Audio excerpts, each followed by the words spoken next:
freedom is a pure idea. They're so proud of themselves, they don't even care. I'm condemned to use the tools of my enemy. Could keep us here forever if they wanted. It's enough from you, Motion. Fight the Empire!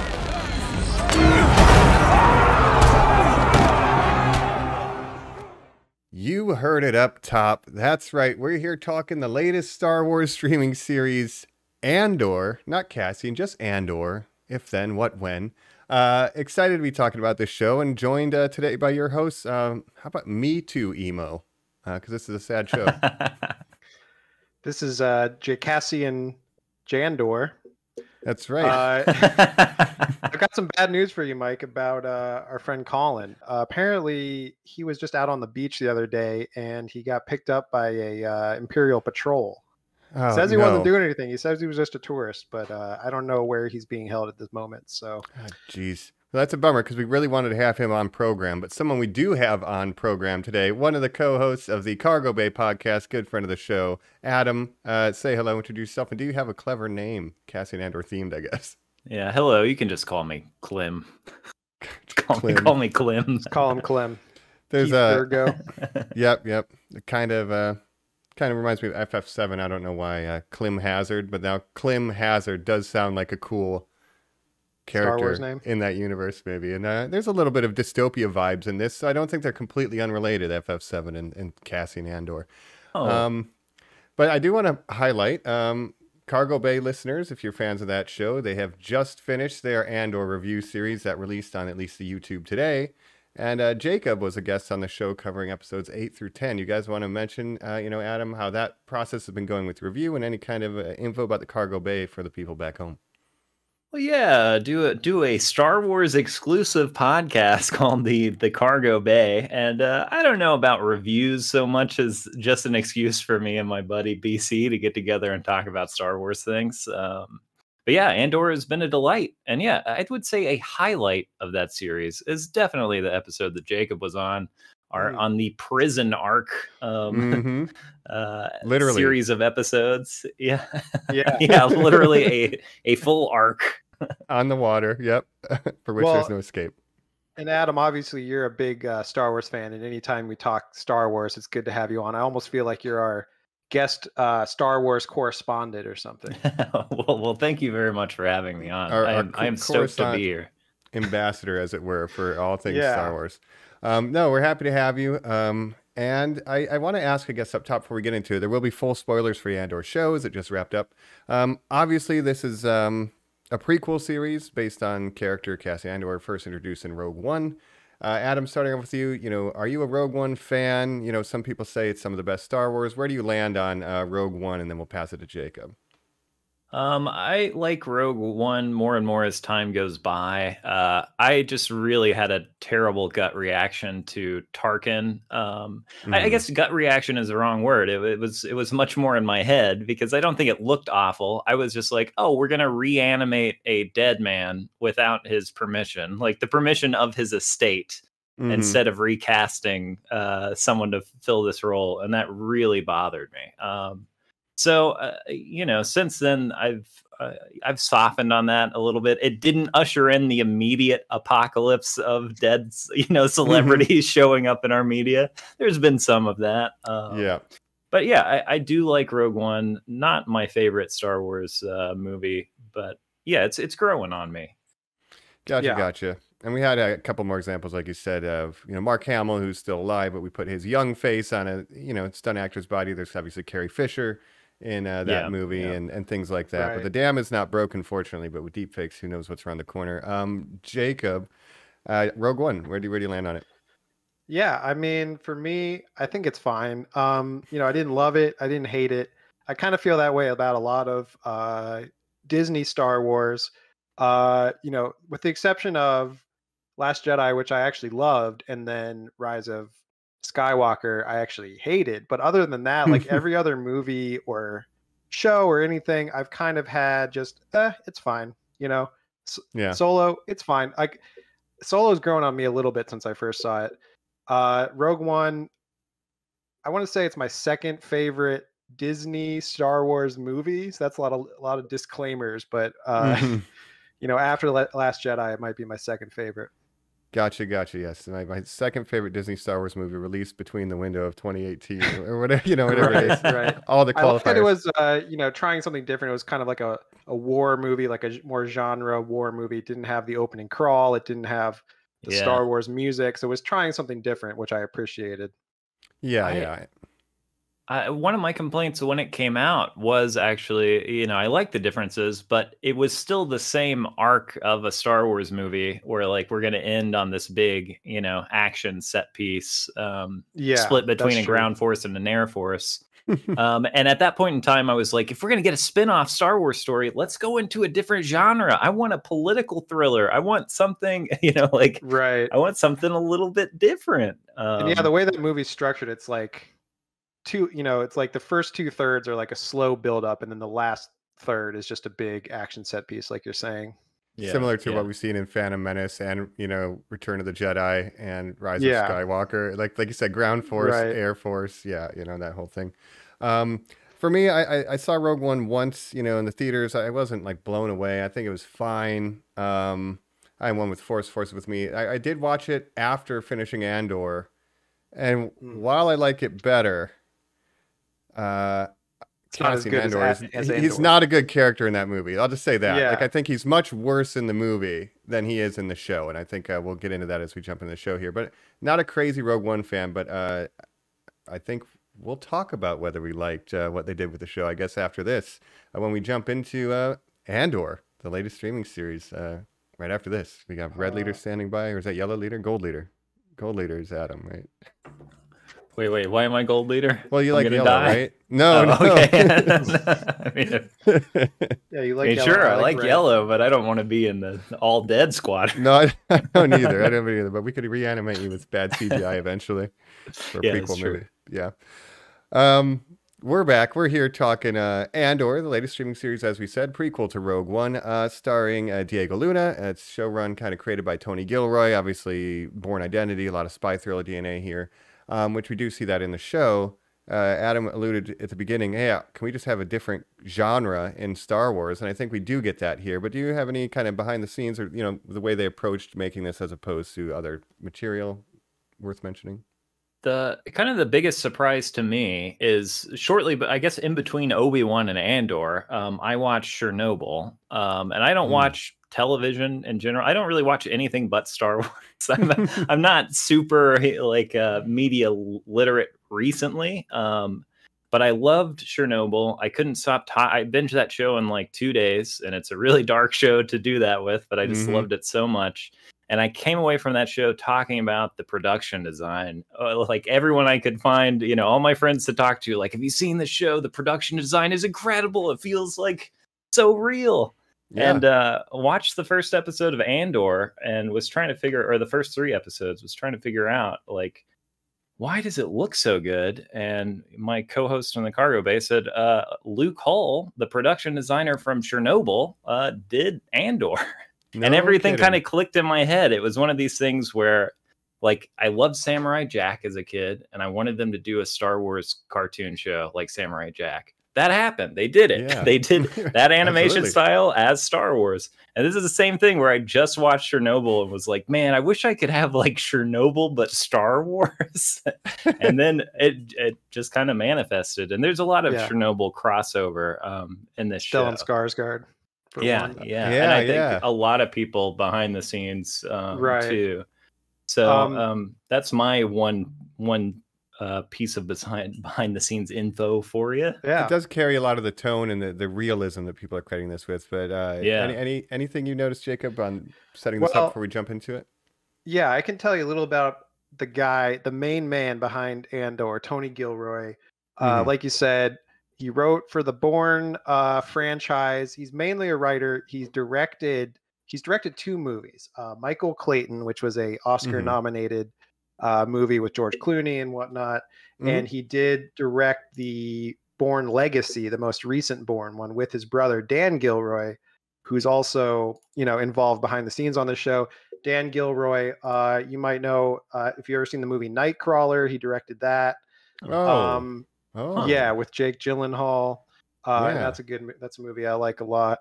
And Tony Gilroy obviously also co-wrote Rogue One, but did not direct it. Obviously, that was Gareth Edwards. So it's interesting to compare the writing of Rogue One to this show, because I think writing-wise, this show is just on another level, right? Yeah, I think this show, even as a non-Star Wars property, is some of the best written TV. I think it might be sliding into a spot very close to, House of the Dragon and Cyberpunk Edge Runners for my top 3 of the year. I mean, it's very sharp. Adam, how do you feel about the writing? And I think, yeah. Well, yeah, I was just relieved. I think the writing is excellent, but I also think there are a lot of scenes in here that wouldn't have come off well without excellent performances backing them up. So, like, I do want to give credit to the writing, but also I'm just saying the writers put some high stakes, on these actors to pull this stuff off, and I think they did. And the cast has been, killing it, like you said. I think, the big reason why the writing is so good is just getting someone that's not really a star. Like, I don't know Tony Gilroy's history with Star Wars. Maybe he's a fan, but getting someone kind of outside that circle of like Jon Favreau and, the brain trust behind Star Wars right now, getting someone with outside experience doing kind of like political thrillers and stuff, it gives it a different edge to it, I think. I can tell you that, he came in to Rogue One almost as a fixer. He said that they completely rearranged that movie. Like, it's a different story than it was when it was shot. Disney was talking about doing a TV show or something. Anyway, he wrote basically a manifesto for Disney years ago about, like, if you're going to do an Andor show, this is what you need to do. And they were like, no, we can't afford that for TV. And we're not really interested in that right now. And then Mandalorian popped off. They made some money on that. And 2 years later, they were like, hey, actually, maybe we do want to do that. So he apparently in one night, wrote this big document that was like, this is how you should do a Star Wars. Wow. And his whole attitude is kind of like, I don't love Star Wars, and that's a good thing. And I had to get my crew and my actors invested in, like, this isn't Star Wars, stop it. Like, we have people on staff to make it Star Wars, but that's not what we're making. Well, I think it's like at heart. It's an interesting departure from what they've been doing with these shows like Obi-Wan, Boba Fett, Mandalorian, where I like, a lot of certain things in those shows. I like Mandalorian a lot as a show, but I think the Favreau verse of, like, just putting action figures of all your favorite characters in, like, nonstop. Like, it's nice to see something different, I think. And not all Star Wars has to be like this. I'm not saying that, but it's nice to see something different.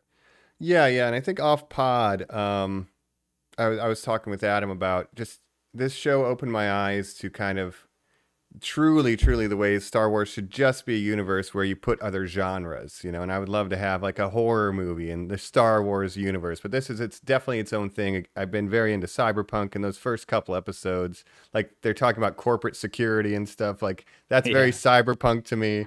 So there's flavors of different genres, obviously Mandalorian being a little more Western, but this really takes us into a spy thriller world where, again, we're not making Star Wars, stop it. It just happens to be dressed up like it. And I think that's great. And obviously this is about the creation of the rebellion that we know from the original trilogy, obviously. So Rogue One was the story of getting the Death Star plans, whereas this is the broader story of just how the rebellion all started. How did Andor get caught up into it? Yeah. Well, let me ask you this. Do you think that this show was a little bit mismarketed by just calling it Andor? Because I don't think that's the best name for this show, because it's not really a show that's all about, it's more of a ensemble piece than it is all about Andor, right? You get these Mon Mothma scenes that are totally unrelated to what Andor's doing. And I just think maybe a different name, because, like, when it was announced, everyone was like, a show about Cassian Andor, like, why would I want to watch that? Like, I'm not into that at all. But a prequel it's been now 7 years or whatever since it's been like 5 years since the movie came out already. Where gonna go? And people weren't, like, exactly dying to see more of that character after Rogue One, right? So are you quoting? I don't know. What if they called it like the Rise of the Rebellion or something like that? I don't know. That's kind of generic, but just something other than just like they did this a lot with, like, Obi-Wan is just called Obi-Wan. That makes sense because it's a show about Obi-Wan. But Andor, I just feel like he's not an important enough character to make a show around. and it's not really a show that's all about him anyway. But what do you guys think? Yeah, that's a good question because I mean, I think the biggest problem they've had getting views on this is one, people are like, that's a weird concept for a show. Like even people who liked Rogue One sometimes are like, that's a weird direction to go like for a show. It misrepresents what the show actually is, I feel like, until you watch it and understand what it is. But I think the other half of it is like with Obi-Wan, they have draw from the name. And I think they're just kind of floundering of like, well, how do we even tell people what it is at all? I saw someone, propose, well, they should have just called it Shadows of the Empire. That's like a great name for this show. But then people would be expecting Shadows of the Empire, the show. So yeah, I don't know. I don't know what I would call it. I do think Andor isn't what I'd call the show, just because I don't like named shows like that in general. Like I don't like Obi-Wan being the name of Obi-Wan. Ahsoka coming soon. Yeah. It's this new trend I feel like now. Like the Picard show is just called Picard. It's like, I don't know. I don't know what I would name it, but it is interesting for them to say, hey, we're gonna make a prequel for a movie that's 7 years old about not even the real main character. Like that would be Jen Erso. Like if you're really gonna do something, where's Jen Erso? We'll get Cassian, who was in like 6 scenes and really kind of uncharismatic. Like really, you don't know much about his past. He has that little intro where he shoots his homie, spoilers, but like you don't get a ton from like what's his background. And I guess from there, let's kind of break this into the arcs of the show, because we kind of, again, it's a Star Wars movie. So we have kind of the crossing the threshold. We have this intro where like he meets a mysterious old guy who's going to ask him to do an adventure. Then we have, a heist arc, which is kind of the first little bit of the adventure, the jailbreak arc, and then kind of the return to Phoenix for the actual rebellion part. And all of this is slowly getting Cassian from a fringe outsider who just messes with the Empire to a guy who's actually buying in and fighting for the cause of the rebellion. So let's start with the intro kind of to the world, to Ferrix and Cassian and all of his homies and non-homies and stuff. Adam, how do you feel the intro is pulled off and bringing you into this world? I mean, I've heard a lot of people say these first 3 episodes are kind of slow. I can see that if I hadn't just been so elated that we were getting corporate security forces and that we got Cyril Karn's arc, which to me is like, that's a better characterization like of someone than we usually see in 3 Star Wars movies put together, Mm-hmm. So yeah, I was nervous going into the show. I think the moment that I was kind of hooked in was they go into the show opens with him going to a brothel, basically, where I was kind of rolling my eyes a little bit like, okay, we're doing dark Star Wars. Like, got it. Bar. But immediately the performances were excellent, even from the very small parts. And you've got the 2 security guards. They're excellent in those roles. And immediately there's no kind of like it's not slow to me in that we immediately get like, oh yeah, he had to kill that officer, and he did. Like he did what he had to do, and now we're on the lam. So I was mostly just taken away by like performances being good, scenes being set up well, and the production design is really what took my breath away, like all the way through. I was like, this is the best looking Star Wars I've seen. Like, this is amazing. Well, again, not, and comparisons are inevitable, but to compare it to Boba Fett and Obi-Wan, earlier shows from this year, the production design is on another level. I mean, Obi-Wan, a lot of that looked like they shot it on like the Tatooine backlot of like, Galaxy's Edge or something. Yeah. Whereas this, they like built this whole almost. They built this whole like self-contained city of Ferrix just for the show, and like the down to the details, it really stands out, I think. Yeah, there's dirt on things, and there's uneven like ground. That's something in Star Wars shows that's really started to annoy me, is the floor, like the ground is always totally flat outside. And there's a little bit of that at Ferrix, but no, there's dirt that goes up to the walls. Like it just looks like a real place. And I think it helps that alleyways. Yeah. It helps that it's not set on Tatooine too, because I think we're all getting a little sick of just everything being on Tatooine, this planet that apparently is on the outskirts of the galaxy, but there's so many important people that visit there all the time.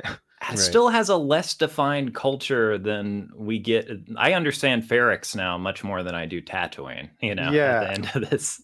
Totally. Right. Well, missed opportunity. We could have learned a lot more about the Sand People and Boba Fett, but we decided to Yeah. cut that short. Ferrix, we go from Sand Planet to Dirt Planet, but they do a great job of setting up the world. And like I said, I'm into cyberpunk, so seeing that very beginning where it's like, oh, he's neon and in a weird brothel, and it's like, yo, there's some synth wave, like in the soundtrack, which I do like, by the way. Yeah, I love I'm like, that. here's something different we're doing with the framework of the Star Wars universe, and I'm on board. It doesn't stay that way the whole time, but just to have a taste of that was really nice. But the culture of Ferrix, that's so well established. Like, oh yeah, they just hang up their gloves outside, and they're like a community, and no one's gonna jack your shit. They look out for their own. Like even you all the understand stuff about their funereal customs and like turning you into a brick and stuff. That's super interesting. All in all, we're just another brick in the wall. Yeah. That's right. But with this first arc, I did think I'm one of those people that I thought it was a little slow through the first 2 episodes. I was into it, but I could. In recommending this show to other people, I would just give them a heads up. Like the first 2 episodes, they're a little bit slow to get into it, but once you get to the 3rd episode, once you get Stellan Skarsgård in there, I think that's when it really hooks you, and that's how I felt. But immediately, I noticed that the writing was on another level, the acting was really good, and I was just into it. And I mean, I've been excited for the show since I saw that first trailer, where I was like, yeah, wow, they're really doing something different here, and I'm definitely interested in it. The Gong Man opened the trailer that was at the Star Wars Celebration. Just him slowly walking up to the tower and warming up, and I was just like, "Oh, this is different." But I do want to say before I forget, I talk about all these areas in which the show is doing different things. For me personally, the action choreography in the show is much better and clearer, at least to me, than it was in, say, the Book of Boba Fett. Like the Book of Boba Fett action sequences. So often I have no idea what's going on. Nothing feels kind of visceral about it. Minus some small complaints I have with laser sounds in the at the end of the heist, like very specifically in that one scene. I think those laser sounds suck. Otherwise, like that the end of that 3rd episode, that action like is heavy hitting. It feels like visceral, Yeah, there's a lot of tension there. Might be the it's like the Bourne stuff coming through with Tony Gilroy, where he knows how to shoot those kind of scenes, and he knows how to do tense thriller suspense stuff really well, and I think that really stands out in this show too. Yeah, I mean, you see a lot of other Star Wars, and I saw this on YouTube. I can't take full credit, but it's like you round a corner in the Death Star, and there's a stormtrooper, and you shoot him. Like there's not a building of tension. It's like a jump scare. But in this, it's like you clearly know, okay, they got X number of people who are on this patrol. They broke into this number of groups of 4. Here's what those 2 are doing. So you kind of have an idea, and the tension builds, and you know kind of what the score is as you're going through. Okay, is that 3 or 4? Is there 1 left? So they do a good job at establishing that. Totally. I think the attention to detail is just really stands out in the show, where it's like the writing is very detailed, the blocking, like, it rewards the attentive viewer because, they don't, they stick to their internal logic of the show. And I think that is really good. Yeah. And at this point, the Star Wars of it is literally set dressing. Like this is just a general kind of pursuit by a police force. And this guy's on the run because he killed some officers and stuff. But the Star Wars is just happening in the background. And I think that actually helps it feel real. And I really appreciated that. It's a show that's set in the Star Wars world, but a big strength of it is that it's not using previously known characters like Obi-Wan and stuff where their whole deal. You're just like, oh, Cassian Andor, he's in Rogue One, but this is a prequel to Rogue One, so you're just basically getting to know this character. And it's it's just really good. And this will be my last cyberpunk reference. I still live in that world to this kind of very intro, but like when he's just running around, maybe people thought it was boring, but he's talking to all of his homies like, all right, I was at your house and then we got in an argument. It's like they talk a lot about in cyberpunk genre, it's always about biz, and he's just running around handling biz with these guys. Hey, where's my money, man? Hey, can I get this ship to get out of here? I don't know, you still owe me. And this kind of active street level economy that you have to just deal with. Cyberpunk is, again, high technology, low life, and Star Wars has always been the used future, high tech, low life, especially for the Rebellion. And I think they capture that, and it's a great way to introduce Ferrix as an area and a culture, and you get it. Yeah, definitely. And you get a little backstory on Cassian. He was kind of found on this planet by his adopted mom and dad. We see his mom, Marva. His dad, I think, passed away prior to the start of the show. And the inciting incident is actually he's spoiler looking alert, for... he was hung by the Empire. Yeah, at the hands of the Empire. Yeah. That'll hold a grudge. And the inciting incident in this show, which I kind of forgot about, is he's trying to find his sister, right? Yeah, that's what he's doing at the brothel. He's looking for his sister, and they're both from Aldhani, right? Well, I think they're from a different planet. I forget the name of it. But there was a forced relocation of their native people. Okay, that's what happened. Okay, because so I was trying to. It was never clear to me what if those people were native to Aldhani or not, and why there aren't any adults. Like, you know, I have mystery around that planet, which I like. Like, I really liked being taken places in the show without everything being explained to me. Well, this show really shows the growing imperialism of the Empire. You know, taking over planets. Oh, this planet has this resource. Let's forcibly relocate or exterminate its native population. We're starting to see that a lot. We're starting to see the power of the Empire kind of growing, and people are kind of getting sick of it.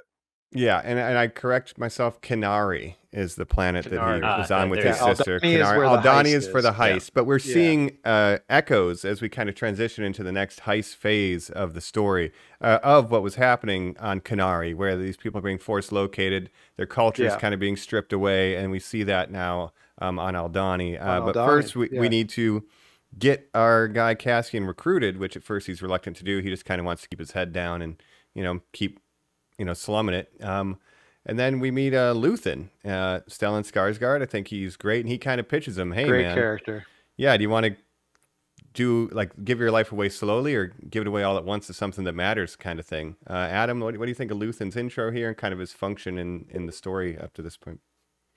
I'd seen they released a clip of the Luthen meets Andor scene in isolation online before, and I was like, I like this dialogue, but I'm a little worried about how this action plays out.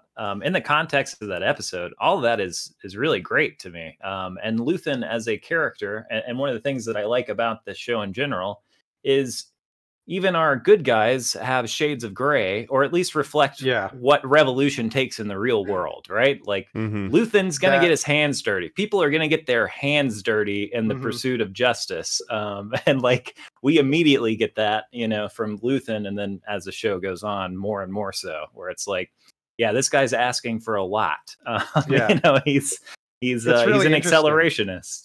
We're seeing, a realistic look at what a rebellion would actively look like with him and Saw Gerrera. We're seeing like, oh, these guys are not, they're not against sacrificing a small, contingent of people for a greater cause. Like they know, like you said, he's an accelerationist. He wants to rile up tensions in order to, raise the rebellion in all over the place.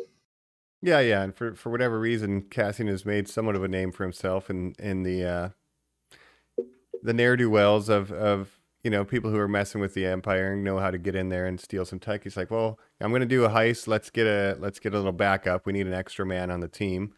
And I convinces him, hey, I'll pay you a ton of money. Just do this job afterwards, whatever you want, So again, he's kind of in it for the money at this point, but Cassian agrees, and we go into the heist arc.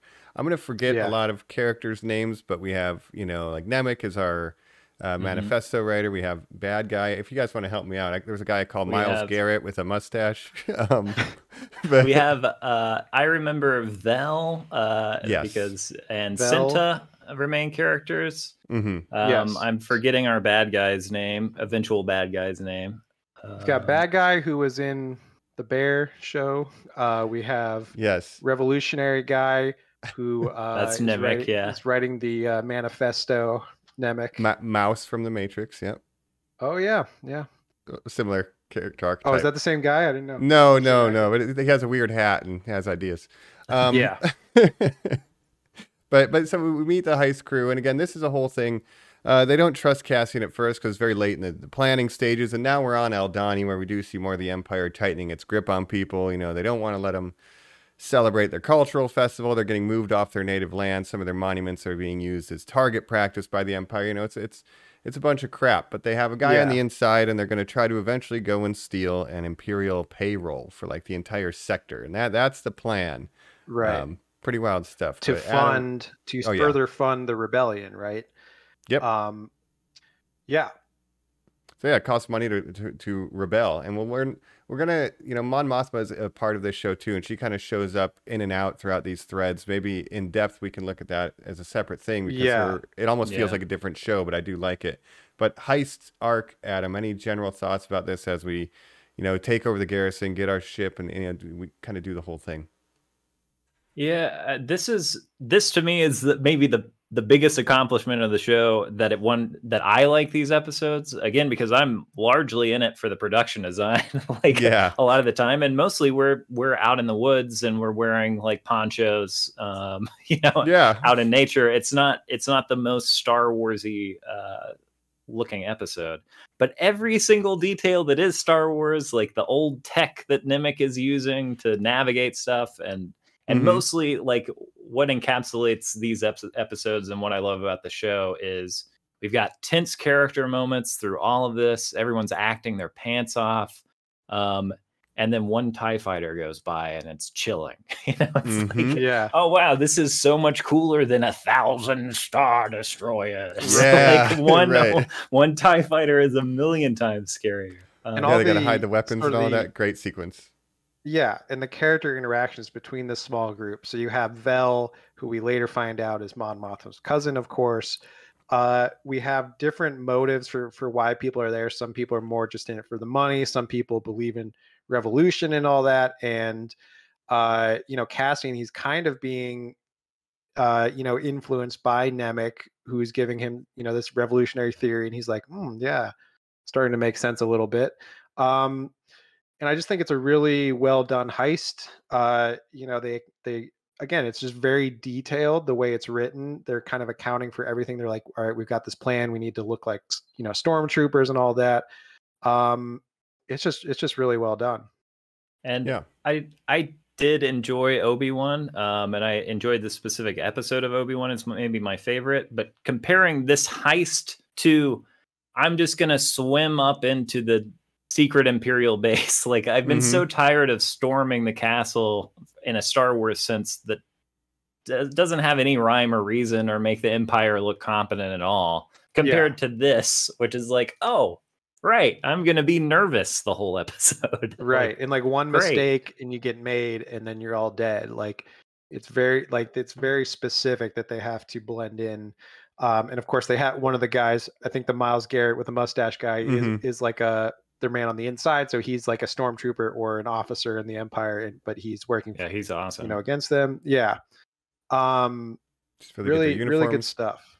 Yeah, no, it's an exercise in, again, building tension. Like, one mistake and they're made. That one TIE fighter changes everything. Even people showing up late, it's like, oh God, are we going to make our window? Like, it's it's really nerve wracking. And I think at the end, we get the shootout when they finally get to the payroll and the safe, and they're getting in there, and then they got to try to prop up the officer. He's injured, and they want to be like, no, everything's okay. Like, just tell him to go away. But like, he inevitably dies. And then we're ramping up this tension. And then it's like, wait, something's not right. I love it.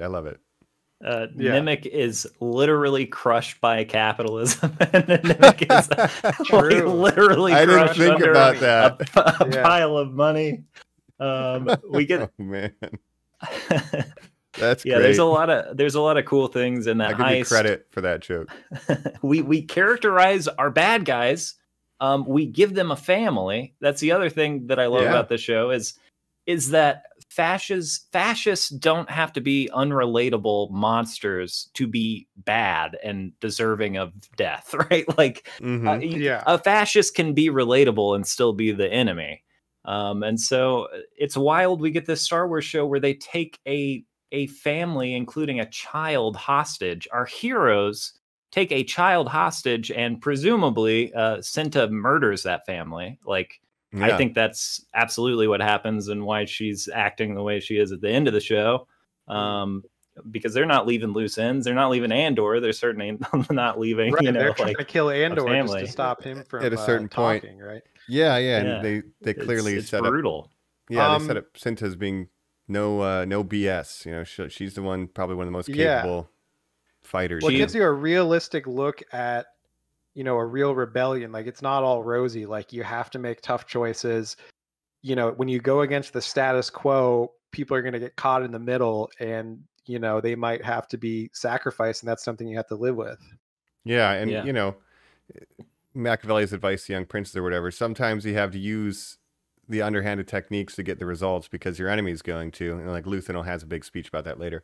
But I do like you mentioned, let's talk a minute about humanizing kind of the Empire. Again, evil, bad, but you have this relationship kind of with Cyril and Daedra, and you see how she's like not just trying to meet quotas, but she also wants to like climb the ladder and like embarrass her coworkers. Like there's this hierarchy happening. Yeah, like different people in the Empire have different like ideas and perspectives, and like you see the infighting between them.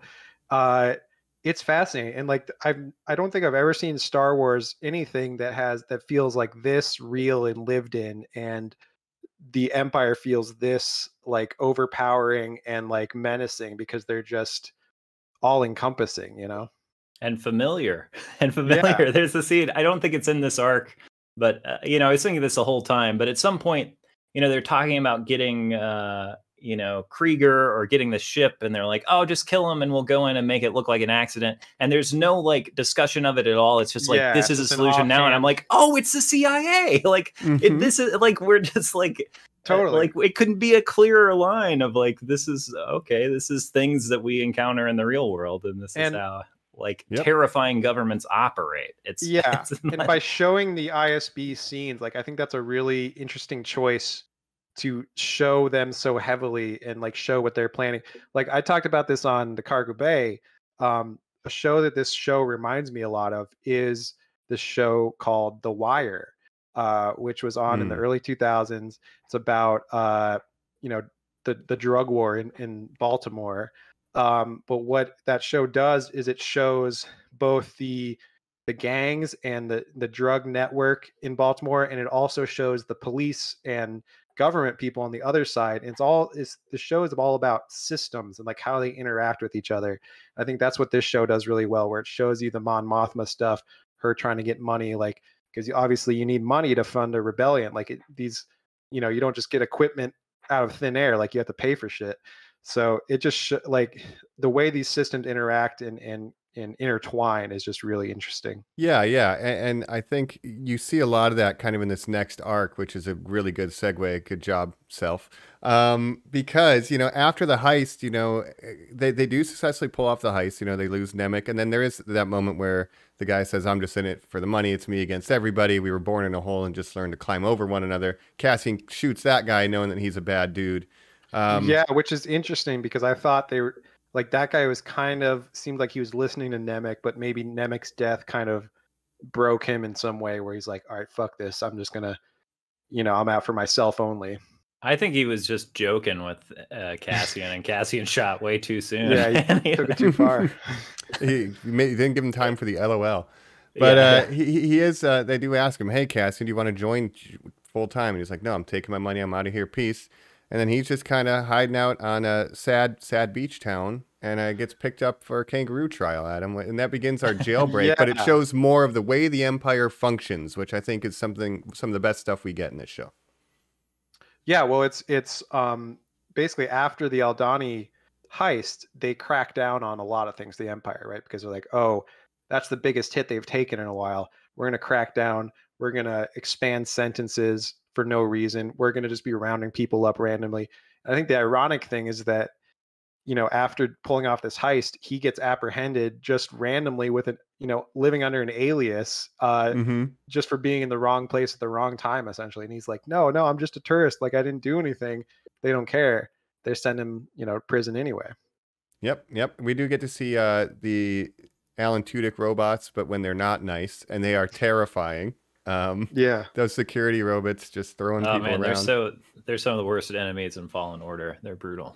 Oh man, well, they definitely make them feel that intimidating in this. But yeah, at Kangaroo Court, we see the Empire, as you said, having these extended sentences. We'll find out why a little bit later as we talk about this arc. But yeah, he gets sent to a prison colony. Narkina 5.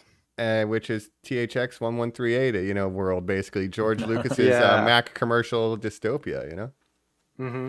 Which And is I like, a great first Easter of egg. all, when they're if you rounding can call it that. people up on that beach planet, I like how they're kind of like separating people and like sending them to different prisons. So like, oh, you're human, you go to Narkina 5. So we know that there's like a bunch of other prisons with probably different alien races and all, and just shows you the size and scope of the Empire right now, where they just have probably, you know, hundreds of different kind of prison complexes where they're just keeping people indefinitely.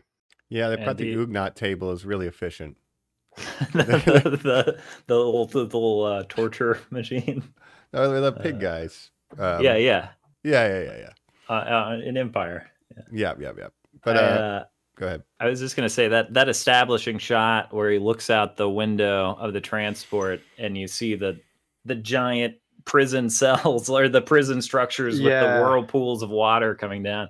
I have this thing where I'm sure there's a name for the phobia, but I don't love things that go down into deep water. Like dams terrify me, you know, like the idea of swimming around. And I used to scuba dive, which is, if I can see it, that's better. But like, anyway, the murky that depth. specific, with those big whirlpools coming down and just like the isolation of it was such a chilling design to me. I was like, this is going to be awesome. Like, and we see that just one of those has like multiple levels, all with like a bunch of people. So there's got to be thousands of people incarcerated by the Empire right now, just being held basically. And it's all submerged under the surface. Like you don't see it from the top, just how deep it goes literally. Maybe that's kind of the metaphor too. And the crushing pressure of the water around you is almost a metaphor of the grip of the Empire on these people's lives, because you don't even get shoes here. You don't even get shoes. Knows. Nobody even talks about it. What was Keith Gergo even doing? Nothing. He was just wrong place, wrong time. And the funny thing is the ISB is actively looking for Cassian Andor, but they don't know he's being held in an Empire prison under a different name. So yeah, they already have him. It's too efficient. But we do meet Snoke here. We get Kino Loy. We get Andy Serkis taking another stab at this. I love this character. Adam, how do you feel about old Kino? This is my floor.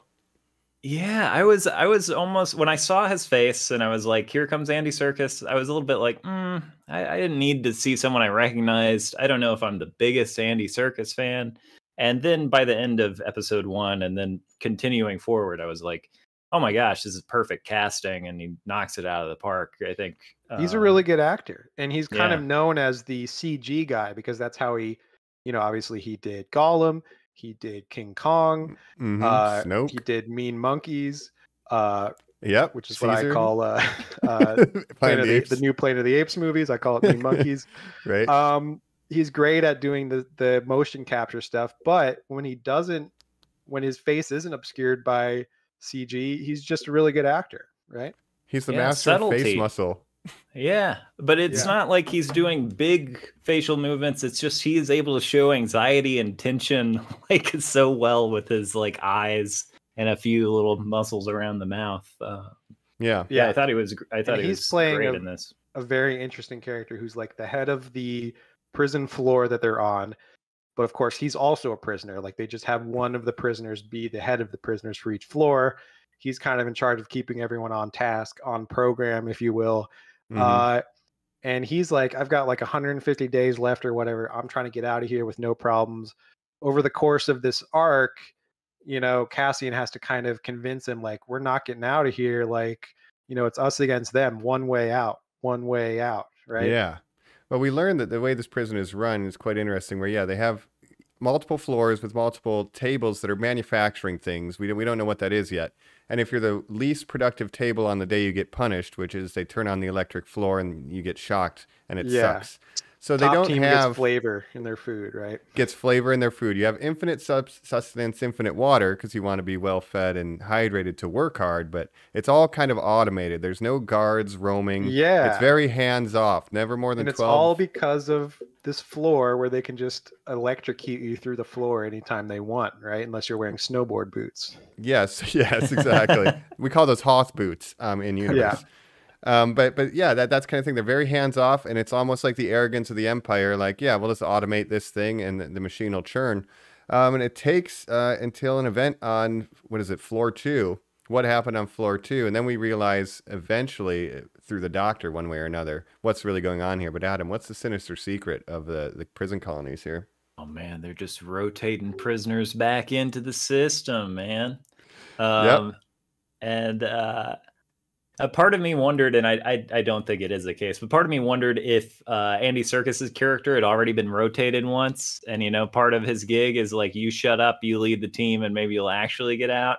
Like I kind of got that vibe from him for a second. But yeah, it's fascinating that sign language they're doing like through that. Like that's a great device, and kind of like it's a great way to quickly encapsulate like slow transmission of information through prison.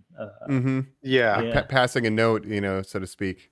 Well, they killed the whole floor, I guess is what I was supposed to say. Yeah, they killed the whole floor to protect, anyone else finding out that they're just recycling prisoners, basically. But we also kind of find out that the Aldani heist was the impetus for the Empire to crack down and lengthen sentences, and maybe they only started like re-releasing prisoners into the system because of that Aldani thing. We don't know if they were doing that beforehand either. Yeah, and they're clearly manufacturing something the Empire needs, so maybe it's also a means to ramp up production. Death Star parts. Yeah, which we do find out they're Death Star parts, which ends up having an irony. But like, yeah, wait, did we find that out? I was just saying that it's a post-credit scene on the finale. But we said spoilers. You see them. Yeah. I missed that. I guess. So Andor is building the thing which kills him later in Rogue One.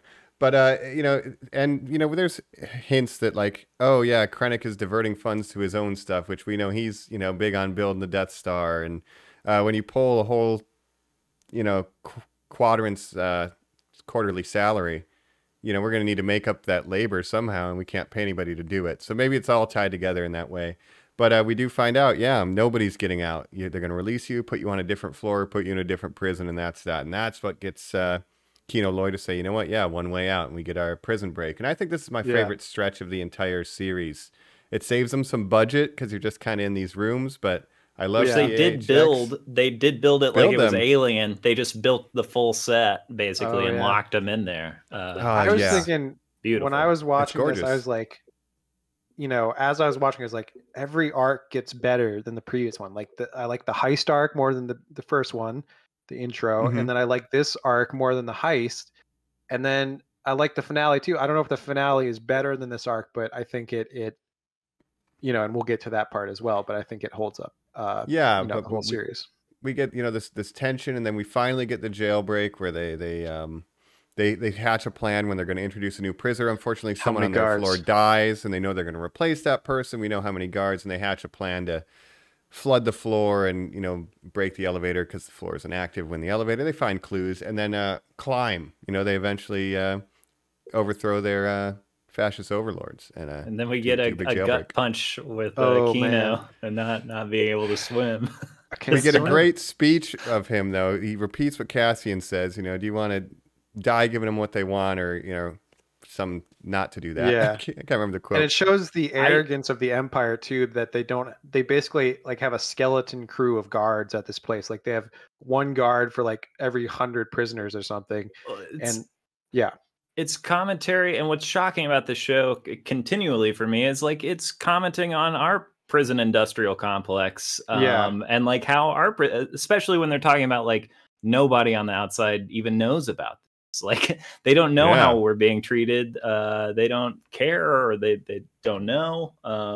This whole show is really commenting on current political climates in America and in the world, and a lot of people just think of the Empire as like a Nazi.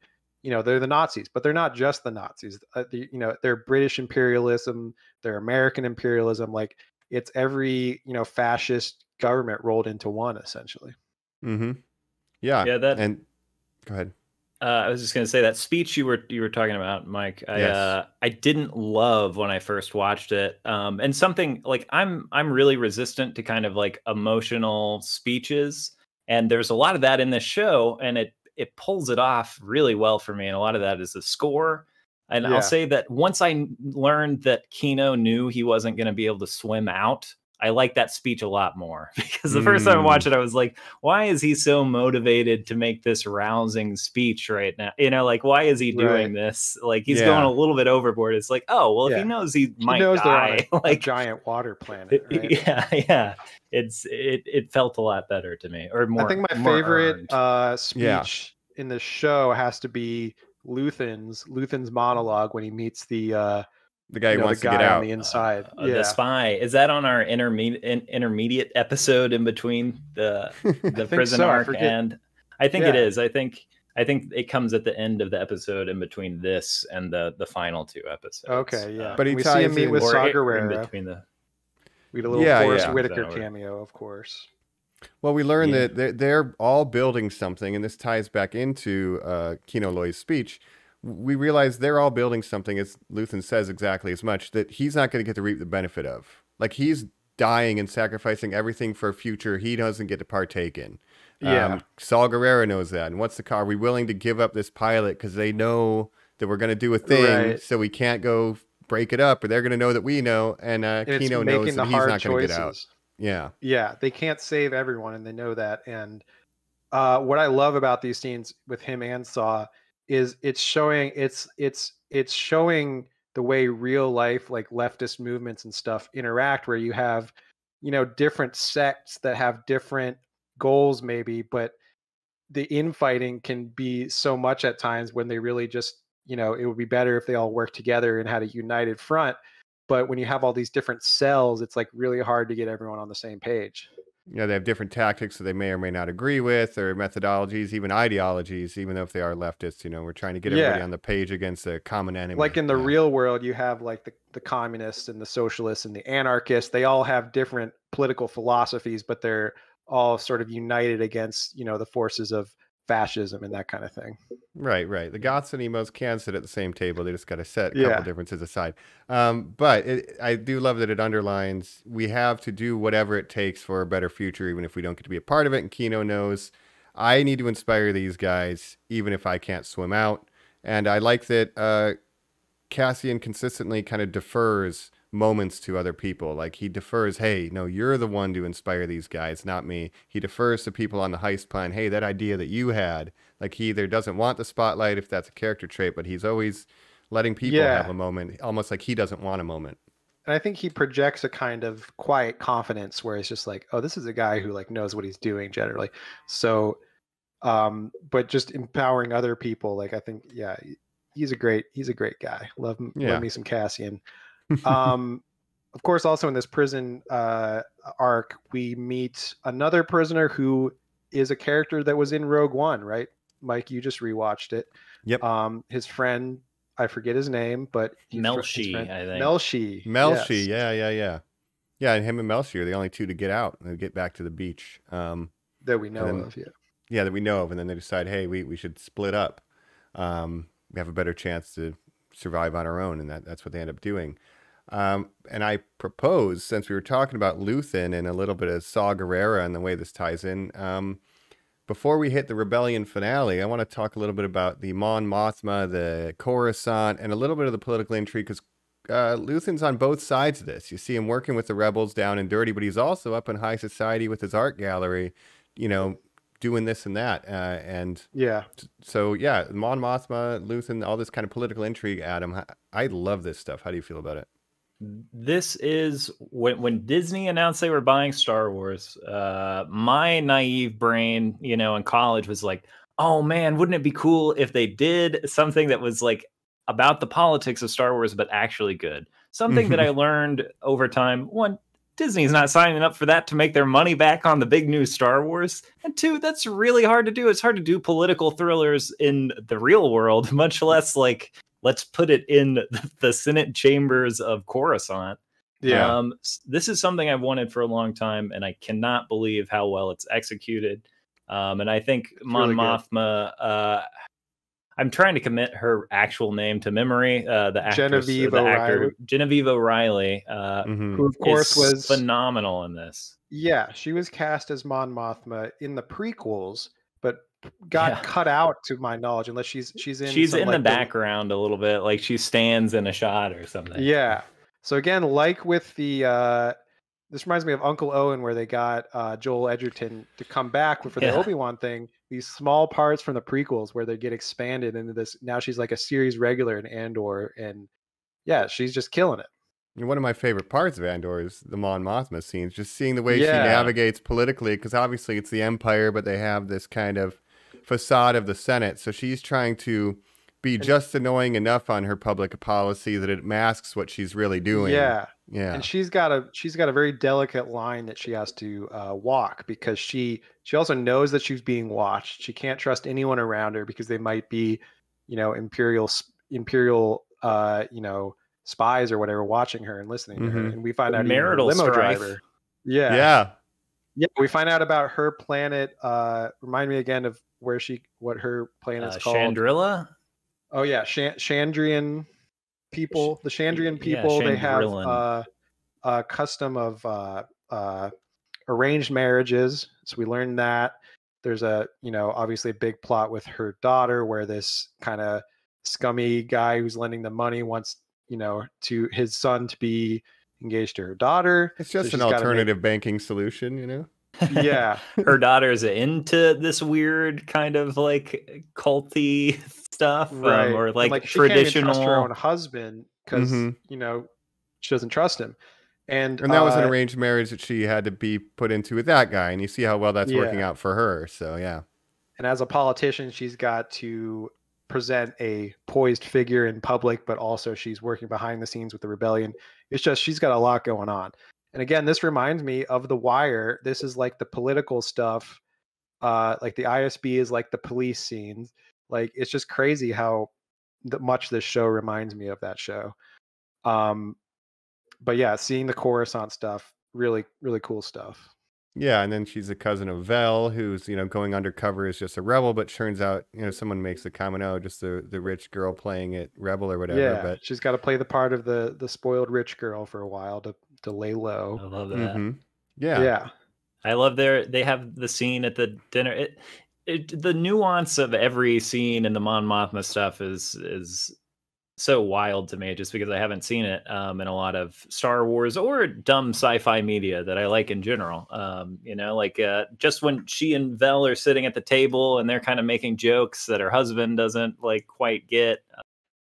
It's all fantastic. And of course, the lead into us discovering this kind of Coruscant interactions and how Luthen plays in is we get the scene of Luthen on his ship at the end of episode. I think it's the beginning of episode 2 or something, or I guess 4 rather, where he goes in and does his little change. He changes into his outfit, puts the wig on, and has to change his whole personality.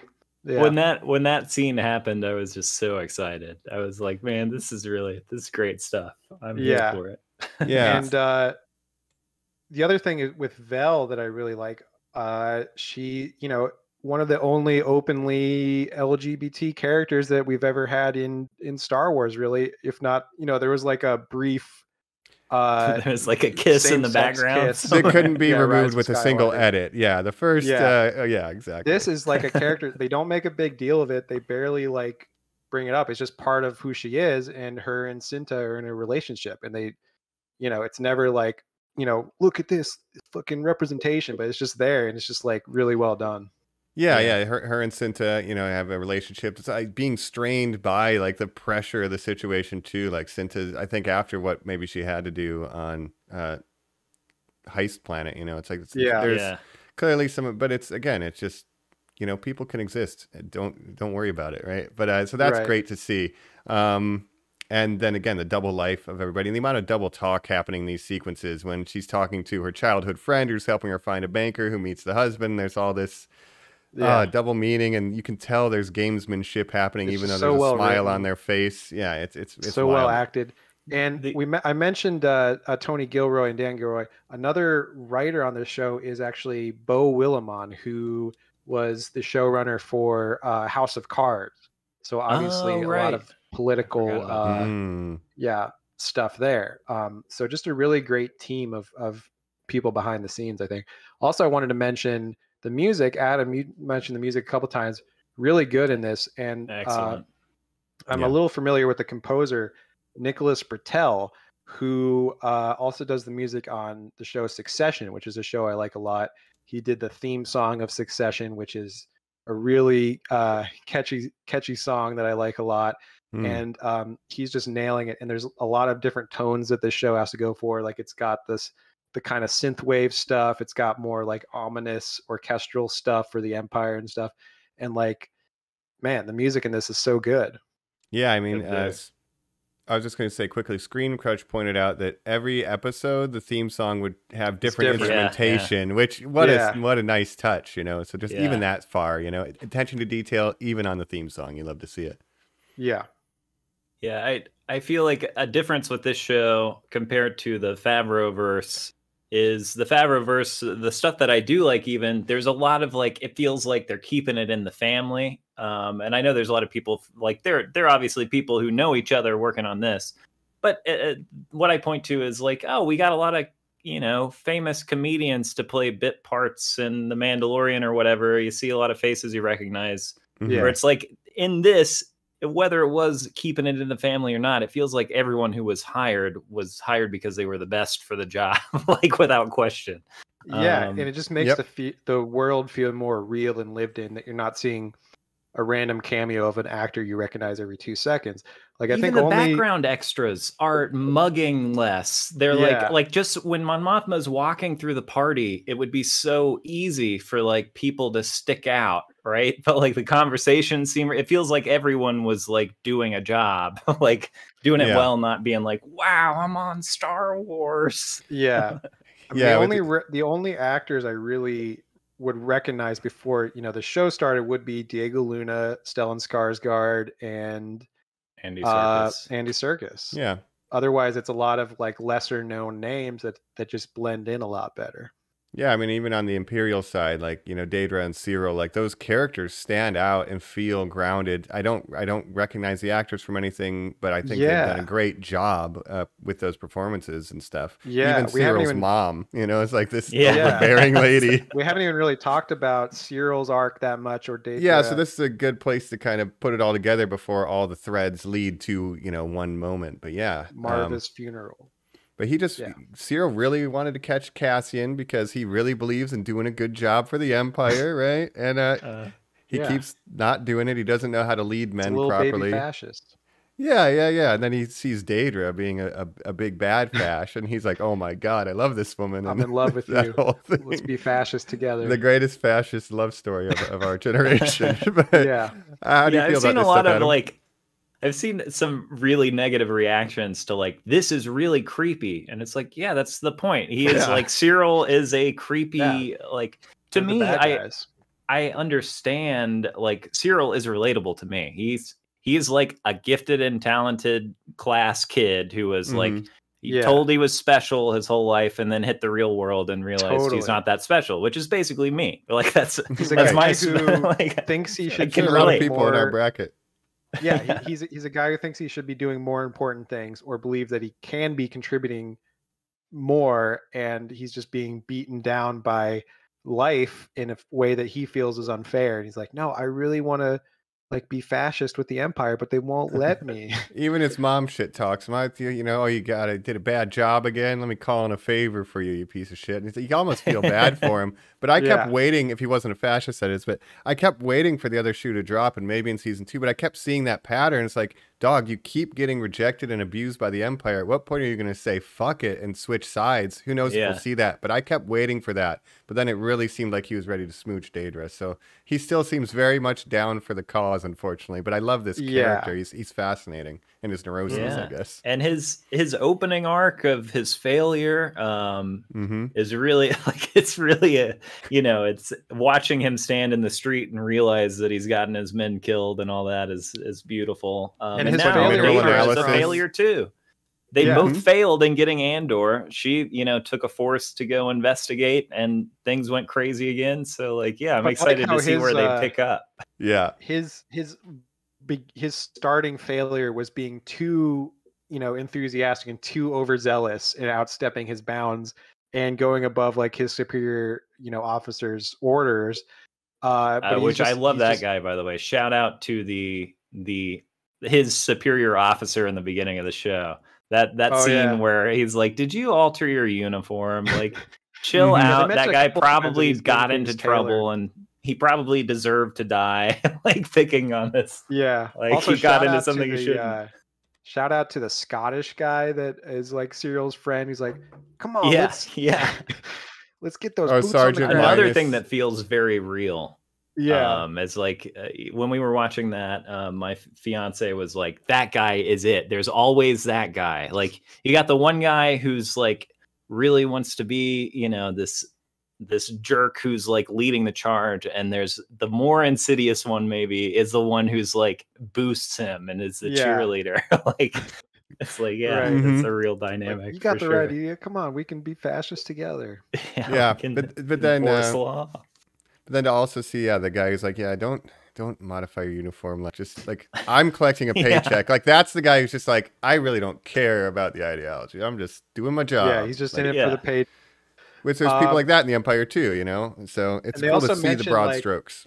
Yeah, later someone mentions like, "Oh, did you get that like tailored or something?" So he's always just getting his clothes tailored to be like more fashionable or whatever. Like fashionable. He's such a weird character. Yeah. Yeah, but he's living with his mom and getting like berated by his mom daily while he eats his cereal and his blue milk, which he hates blue milk. Yeah.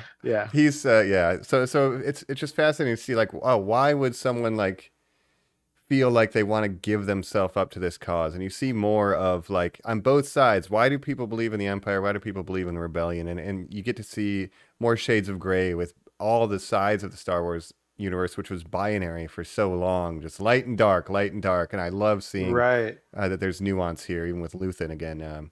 I do too, and I think it's because the Jedi aren't like a big force in the show so far, where so much of the Jedi ideology is like there's the light side and there's the dark side, and there's no crossing between. Like either all good or all bad.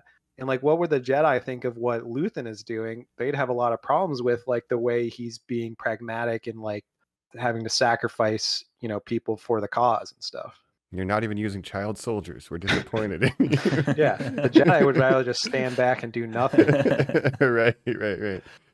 But it does paint an interesting picture, and I like seeing how Luthen intersects with the upper class of society with, you know, Mon Mothma, and she shows up to his gallery to like buy artifacts, but really that's how they're exchanging information. Do you have the piece? Oh, the price went up. You know, they have all this coded language, and just seeing how he has a foot in both worlds, but ultimately will live in neither because he knows he's not going to live to see, you know, the end result of all this work. And Mothma's figuring out maybe she can't stay in her world for much longer either, based on how this is going. So fascinating developments, I think, for the world of Star Wars, as opposed to just we voting emergency powers, you know, like finally something good.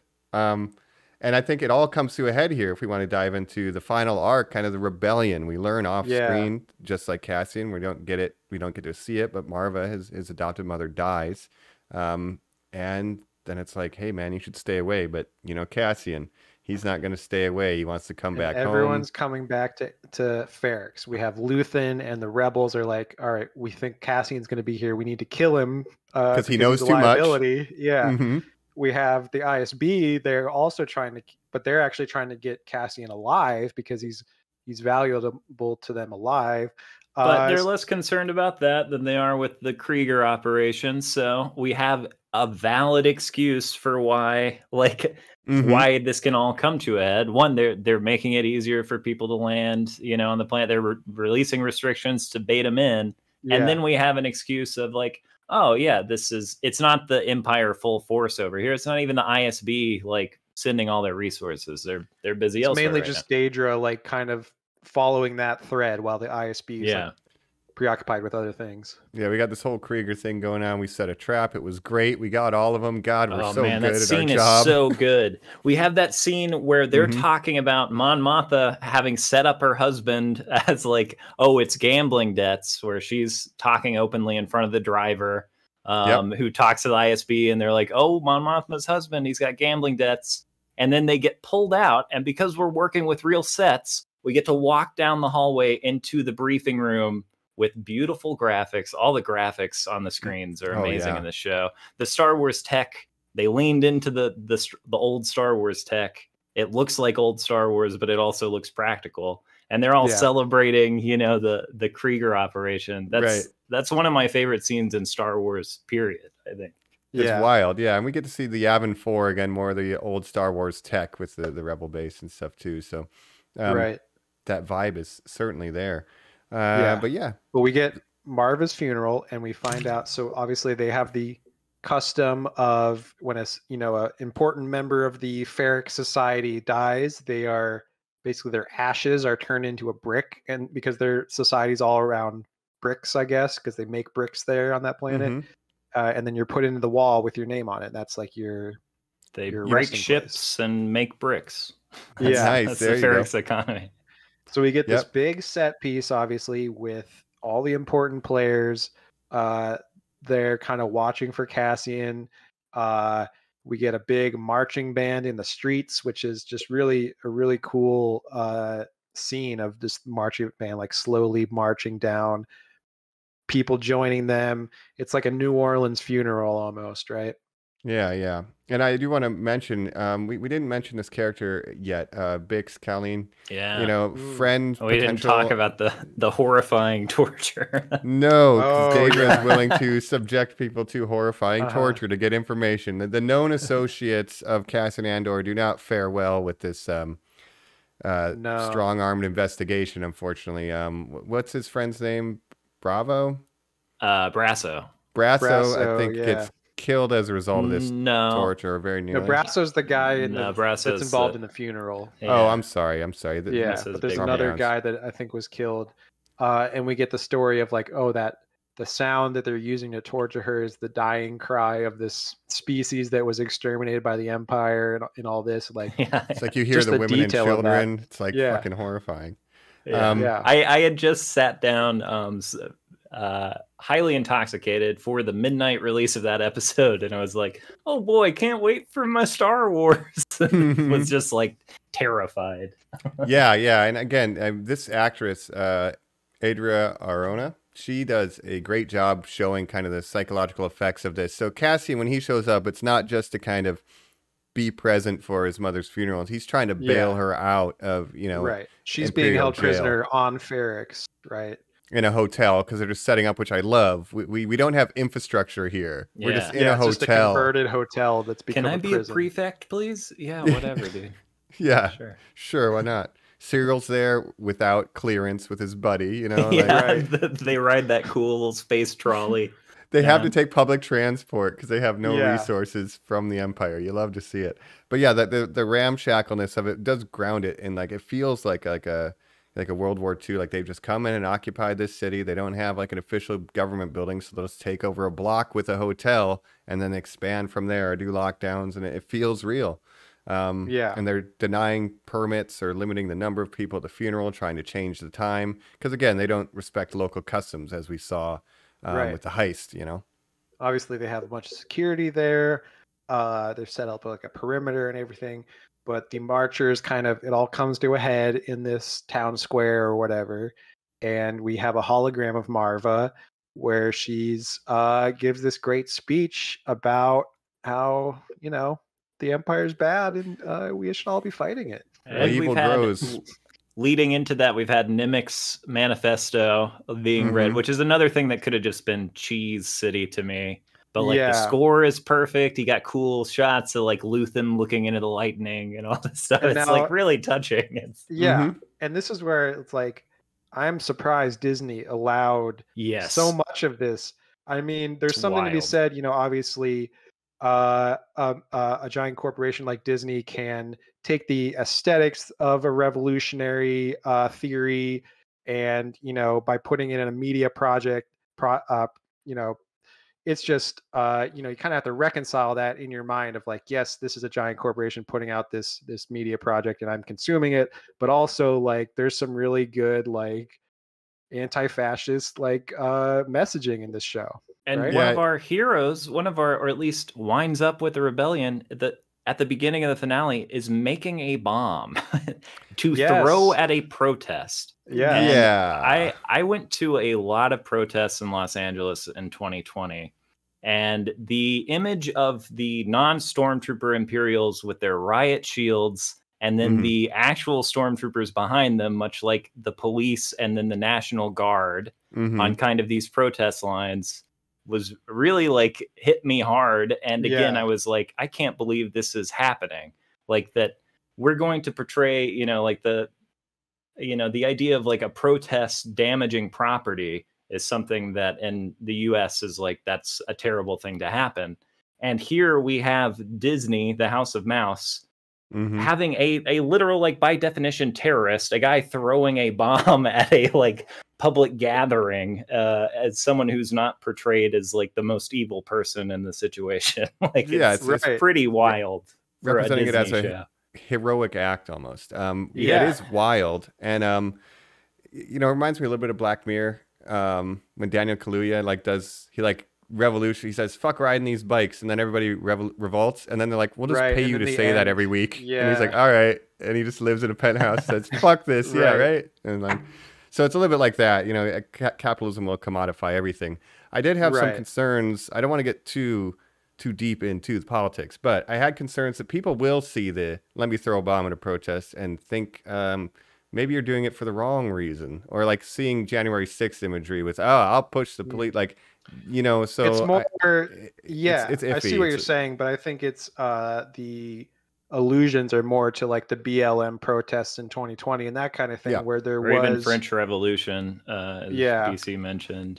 There's that image with the cloaks that they're wearing, like there's definitely some of that in there too. And I think Tony Gilroy's even said like Palestine was like what's going on with Palestine and Israel is like a big touch point for this show as well, and just like active rebellions in the world.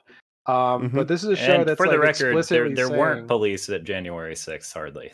There were Capitol Police and not National Guard. No, there were plenty of instances of police cracking down on BLM protesters. Exactly.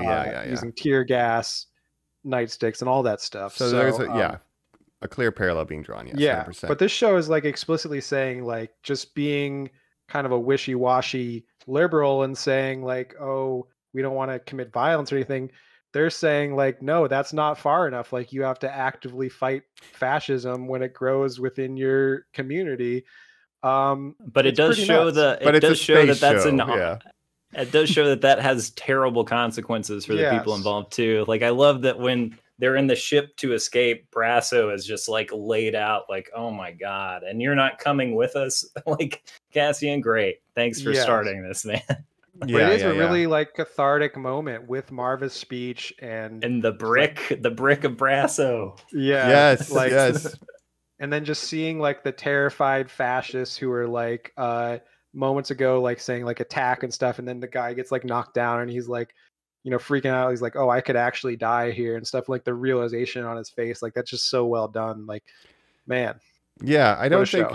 I don't think they would have let the hologram go on for quite so long, in a real world scenario, because she opens the gate saying basically "fuck these guys." I think they would have came in there, but dramatically, they also refrained from firing for a lot longer than I thought would happen in our world. Maybe, but dramatically it works. Catch Cassian, and they didn't want to start a bigger. They did conflict. have orders to not kill anyone. But it's a great moment. You get them all coming together. The drums, the anvil man almost acting as a war drum of his own, kind of setting the tempo for this movement and overthrowing these assholes. And I love what Marva says. It's like, when we sleep, evil grows. And then Nemec's saying, I can't sleep. And he's writing the manifesto. Like these great parallels. Meanwhile, Cassian is sleeping like a rock because he doesn't give a shit.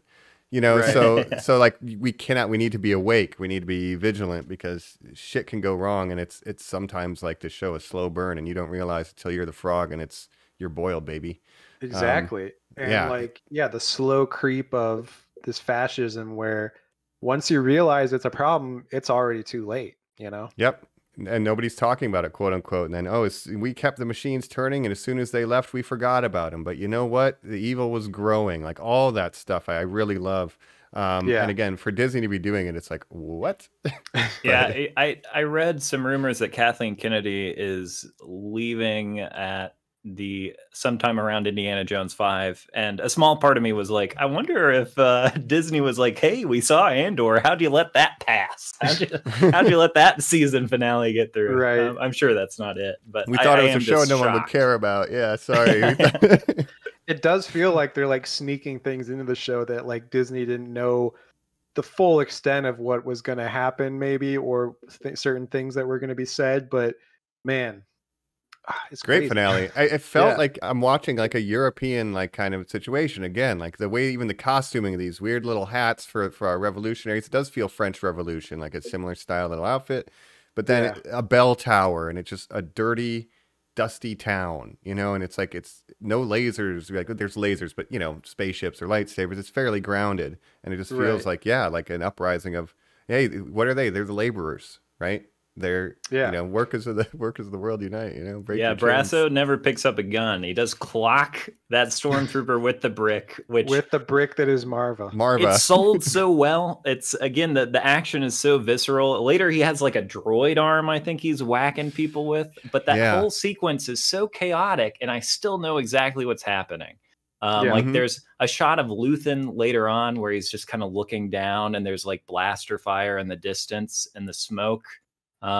And like the sense of scale and perspective of that town and what is happening is not lost for me during that finale, which is an accomplishment to me.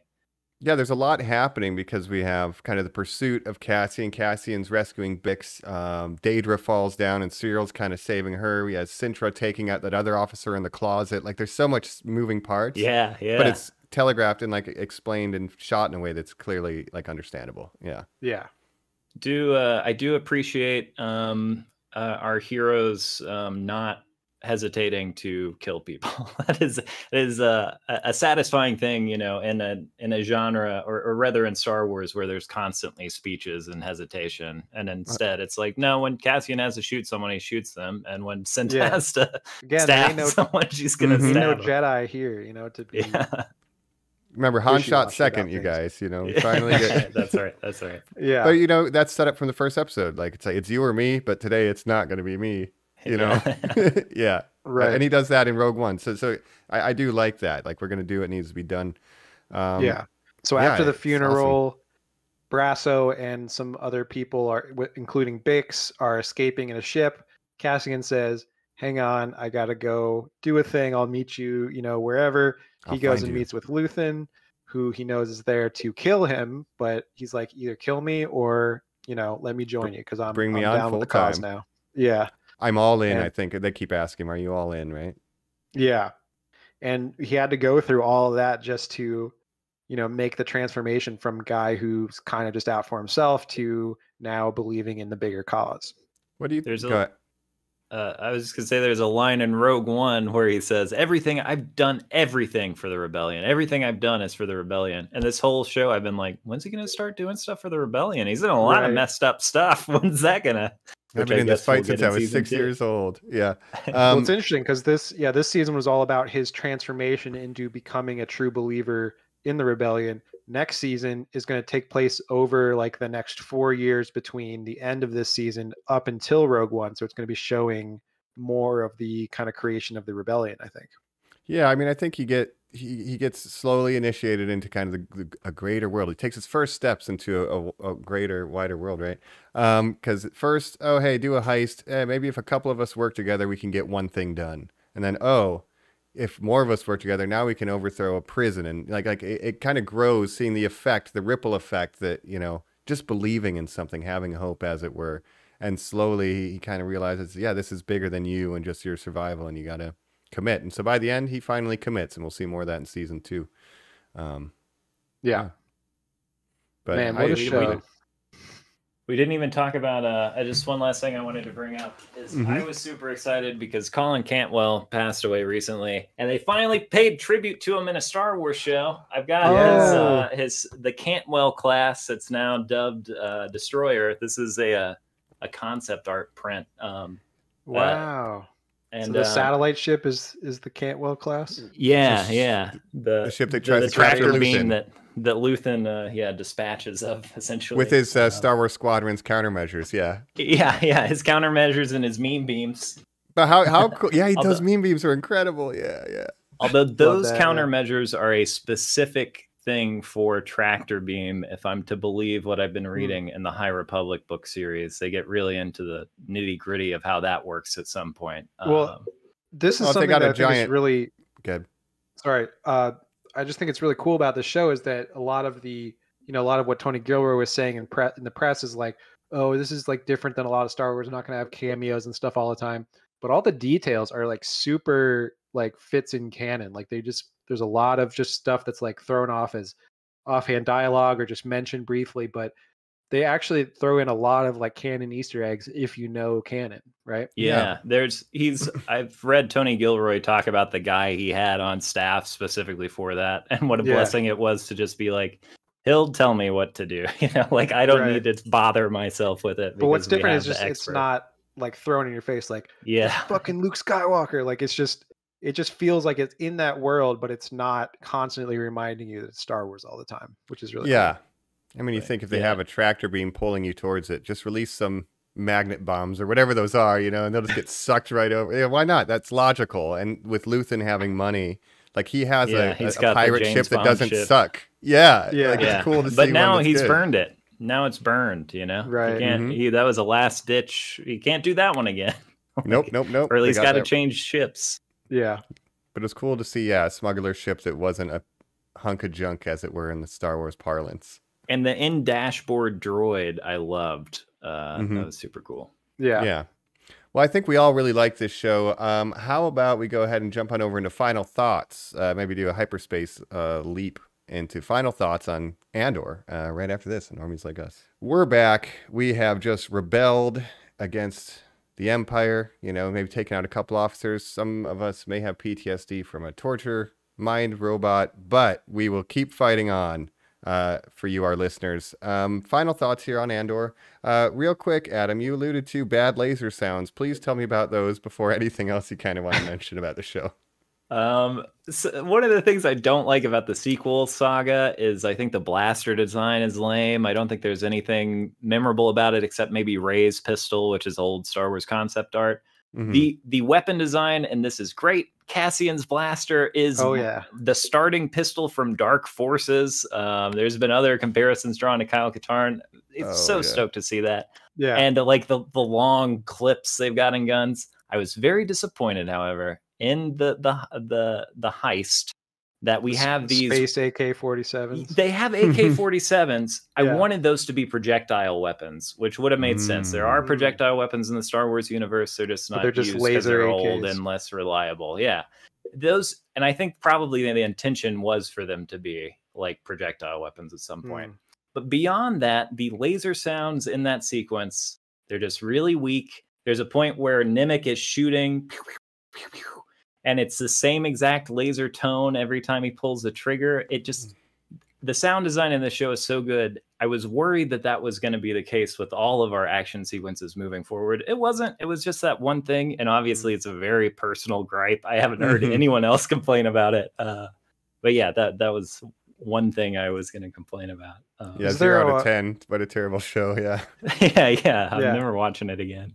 Is there a Wilhelm screen in this show that I missed? I think the guy getting knocked out of the bell tower might, which that was a little clunky. But you gotta have one Wilhelm scream in every Star Wars project. That was weird how he literally came up the stairs, did not offend in any way, and just got thrown out a window. And just like kind of walked up. From hitting the gong all day, he's got fucking huge biceps. Probably. That's right. I did love that guy. Yeah. Could have fired your laser at him on the way up the stairs, but who am I to say? But my final thoughts overall are just as far exceeded my expectations. I'm looking forward to season 2, but I'm also going to try to be really content with this because I didn't think I would ever get Star Wars that, like, I love all Star Wars. I'm a huge Star Wars fan. But sometimes that's a little embarrassing, or not embarrassing, but not something I want to wave my flag in every crowd and be like, Star Wars is my identity, because I'm aware of where it's lacking in storytelling, where it's got all these problems. It's it's a universe that I enjoy and have problems with. This is a show I would tell any stranger, this is a great show. You should watch it. Like, you know, like I think it is well crafted. It's really just a well executed season of television. Yeah. And yeah, I'm just super pleased to have it around. It's probably my favorite Star Wars, anything outside of the original trilogy. And imagine it probably will be for a long time. We'll see. Wow, that's incredibly high praise from a diehard fan such as yourself. Yeah. I think you know, I agree with you a lot. I think you know, I'm a big Star Wars fan, have been since I was a young child. But that's you know, that's who Star Wars is mainly for, children. Yeah, You know, it's meant to be an entertaining thing for children and, you know, young people to enjoy, which I think is great. Like, you know, but to have this one thing that's like, all right, this is a little more adult. The writing's a little bit, you know, if I asked, you know, if I told a 12-year-old to watch this show, would they get the same enjoyment out of it that I do? Probably not. Probably a lot of it would go over their heads because, you know, 12-year-olds aren't that smart. Like I wasn't that smart when I was 12. But it's nice that 12-year-old listeners. Get out of here. There's plenty of Star Wars for 12-year-olds if that's what you're into, and I think that's great. This is it's just a departure from pretty much anything we've ever seen in Star Wars, and I just love that. And obviously, I don't want all Star Wars to be exactly like this, but I think, you know, just trying different things in Star Wars, I'm more down for that than just rehashing the same characters and same situations over and over. And again, to compare it, you know, it's inevitable that we would compare this to the other Disney Star Wars shows. And I'm a big fan of Mandalorian. I thought Book of Boba Fett was a miss and Obi-Wan was a miss, but I wanted Obi-Wan to be good because I like the character of Obi-Wan. This to me is definitely the strongest. I mean, I love Mandalorian, especially certain episodes are really, really good, but I think overall this show's better. I think I have to agree with you. It's my favorite Star Wars outside of the original trilogy. Yeah, I'm going to have to join in on that. Again, I rewatched Rogue One for this. I stand by Jyn Erso and Cassian Andor being not good characters. Like in that movie, I don't think they're that interesting. I think Cassian Andor was okay. He just didn't have that much to do, and he had to. It's a lot to introduce a character in the same movie that he dies in, and make him a character that you care about. He just seems like a stoic dude who does good work. Like I don't get a sense of his personality, you know, or even his morality. I think I might be biased just because I'm like a Diego Luna fan. Like I always liked him. You know, ever since I saw him in this movie called Y Tu Mama Tambien, which is, you know, a Alfonso Cuarón directed movie that I saw when I was a teenager, and I was like, this guy is a great actor. So going into Rogue One, I was like, yes, Cassie, like Diego Luna, I love that actor. But you're right, he's not a great character in that movie. But he's incredible in this. Yeah, go ahead. I do think it's to his benefit that he's not a charismatic character or like really a hero in this show. I mean, he does some heroic actions, but he's really kind of muted as a character. He doesn't have big personality traits, and he's trying to scrape by. He's not a Han Solo, he's not Han Solo at all. No, he's kind of like a guy that has a sense of honor, but he's not going out of his way to help other people. Like he's mainly in it for himself right now. But a lot of people in the galaxy, they're just trying to survive. They're just trying to get by, and I feel like that's what he's doing in the beginning of this show. He sells a lot with just his facial performance, his eyes and stuff. Like he's able to tell like that quiet desperation and almost like, fuck, like, can we do it? He's not it's not a very big performance or very charismatic Harrison Ford. He can look mean. He can look believably intimidating, even as like, you know, not like a intimidating physically, but like when he walks into that camp on Aldhani, it's like, oh yeah, he looks tough enough to like deal with this like group of people. Like I said, I think he just projects like a quiet confidence. Yeah. I buy his like ability and proficiency, and I also buy kind of his desperation in the moments where you're like, damn, the Empire, like I'm just a tourist, you know. It's like, dog, I know you are, and this sucks, but you know what? And I like him having to go back and get his gun from the hotel room, sneaking in there. But anyway, I love this show, and it just made me think. Again, like I was thinking of our parents' generation, right? And like how big Westerns were on TV, right? Everything was a Western, but you have a lot of different kinds of Westerns. You have Gunsmoke, you have The Rifleman, you have Bonanza, right? Wagon Train, right? They're all set in a Western universe, but they're all different. And I think basically we grew up as kids with Star Wars. Now Disney owns Marvel and this and that. And finally, we can just get, again, different genres within the Star Wars universe. It doesn't have to be, oh man, I can't wait for the John Wayne cameo in Gunsmoke. I don't know if that ever happened. You know what I mean? Like, we don't need that. We can just have a universe that's cool, and we tell different kinds of stories in it. And I think this is a step in the right direction without leaning so much on fan service. I like that every once in a while, but I think as a standalone project, this completely survives by itself without even knowing anything about Star Wars. Yeah. And it's really ironic because this show, as of now, is the least watched of any, Disney Star Wars IP. And I think part of that is people not being huge fans of Obi-Wan and Boba Fett. Boba Fett. Babu Fett. So ironically, they kind of lost the audience for this by putting out those less than stellar shows. People kind of getting sick of, like, you were like this, Mike, and Colin was like this, where you're like, I don't know if I really want to, I'm taking a break from Disney. I'm taking a break from Star Wars, Marvel. Like, it's too much right now.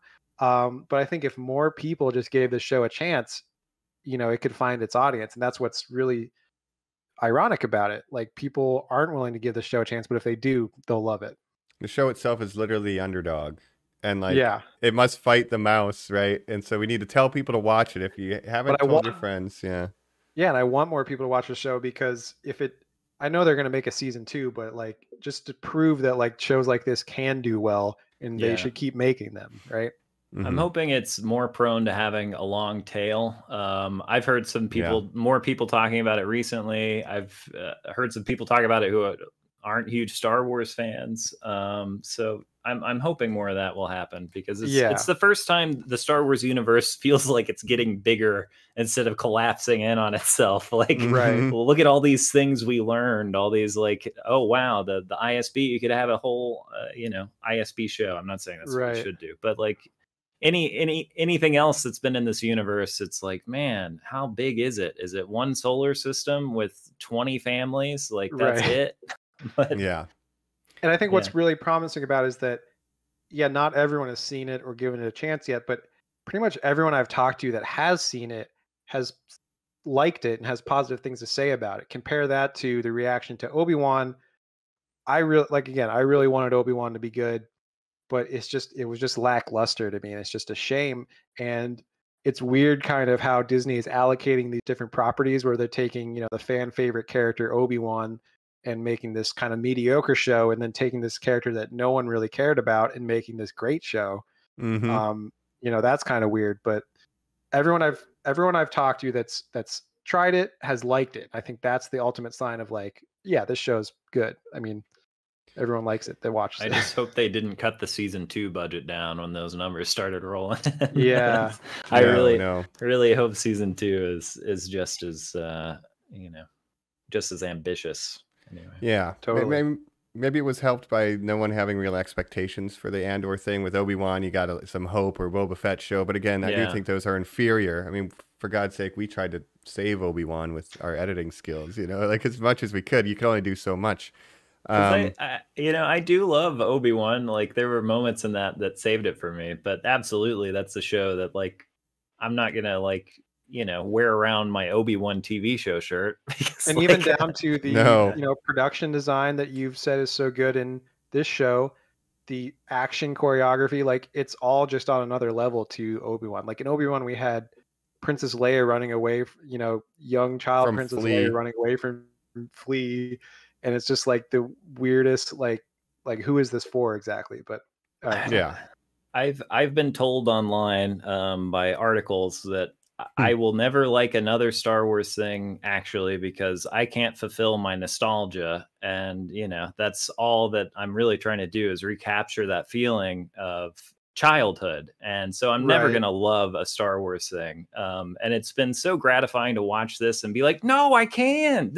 I just wanted something that was like this. This is what I've been craving.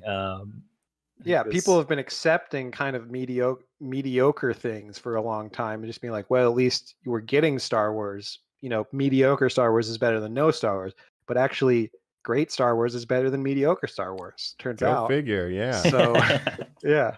I hope it's we're Give us past good quality things. Yeah. Yeah, I hope we're past the memberberry phase of Star Wars. I get it, nostalgia, but this is completely unconnected, more or less. And yeah, it really soars. So, I mean, I know people who love Star Wars who haven't watched it yet. Chris, Nick, I'm calling you out. Watch it. It's good. Colin. Because there's they lost so much goodwill with those mediocre shows. Like, I was very hesitant. Luckily, I was so into Cyberpunk when I saw the first episode and there was corporate security murder. I'm like, okay. I'm in synthwave. Well, in the cyberpunk genre deals with a lot of the same political themes as well. So yeah, oppression and a system that just needs to be rebelled against, because otherwise, what are you going to do? But I loved it, and I hope listeners, you let us know if you enjoyed it. Also, go ahead and listen to the Cargo Bay final episode. Go listen to Jacob's episodes and all the episodes covering it. Otherwise, Adam, anything you want to plug? Where can we find the Cargo Bay and or your other projects? Well, thecargobaypod.com or Spotify, Apple Podcasts. You can just look for the Cargo Bay. We're at the Cargo Bay Pod on social media. And also, we finally have beat the YouTube algorithm. If you type in the Cargo Bay, we should show up on YouTube. YouTube episodes are unedited. They're a little, sometimes I cut out some dumb things I say for the actual audio version, but the YouTube versions exist too. Uncut. Yeah. Yeah. Well, that's more than what I can say for our YouTube channel, because there's another, the Normies or something, that usually comes up as the first search term for us. I think y'all are climbing the algorithm too, because I've seen them before and I see them less now. That's good. Yeah, so. Not those normies, the normies like us. That's what you need to find. Normies like us, or normies are like us. I'm not sure which, but maybe both. Porque no los dos. But yeah, thanks for listening to our Andor episode. Thank you again, Adam, for guessing. And again, thank y'all so much. Of course. And then we could go around and give our funny names once again. Your host, Me Too Emo. I'm not used to going second. This is Jassy and Jandor. Check out the Cargo Bay, folks. Great. And I'm Ad Clem. Thanks, normies. Y'all take care. And gotta stay awake. One way out. One way out. I can't swim. Bye. Bye.